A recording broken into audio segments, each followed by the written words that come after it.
এর আগের ভ্লগে তোমরা দেখেছিলে আমরা সবাই মিলে কলেজে গেছিলাম, তো সেই কলেজ থেকে আমরা সোজা চলে এসেছিলাম যে চাঁদবিলে ঘুরতে যাওয়ার জন্য। আমার জীবনের এতটুকু টাইমও আমি ওয়েস্ট করতে চাই না, আমি চাই সবটুকু টাইম আমি ঘুরে ঘুরে কাটিয়ে দিতে। এদের সঙ্গে ঘুরে আজকে আমার দ্বিগুণ মজা লাগছিল, কারণ বিয়ে হয়ে যাবে সবার কিছুদিন পরে, যেহেতু আমরা এখন বড় হয়ে গেছি না, তো বাড়ি থেকে তো বিয়ের কথা বলবেই সবারই। তো সবার বিয়ে হয়ে যাবে, তো বাড়ি আসলে তখন হয়তো দেখা হবে কিংবা নাও হতে পারে, যার যার নিজের নিজের সংসার থাকবে। এর জন্য আমার মনে হচ্ছে এদের সঙ্গে অনেকটা টাইম আমি স্পেন্ড করি, এরকম মনে হচ্ছিল।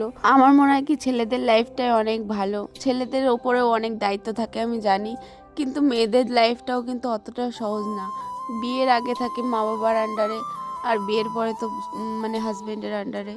তো যা করতে হবে এদের কাছ থেকে সবসময় আমাদের পারমিশন নিয়েই করতে হবে। এর জন্য আমি চাই নিজে একদম স্বাধীনতার ভাবে থাকতে। ছেলেরা যখন ইচ্ছা এখানে ওখানে ঘুরতে যেতে পারে, কিন্তু একটা মেয়ে পারে না।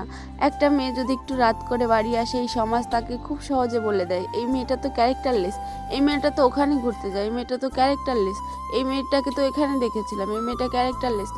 মেয়েরা যা করে তাতেই এই সমাজ খুব সহজে বলে দেয় এই মেয়েটা ক্যারেক্টারলেস, এই মেয়েটা একদমই ভালো না।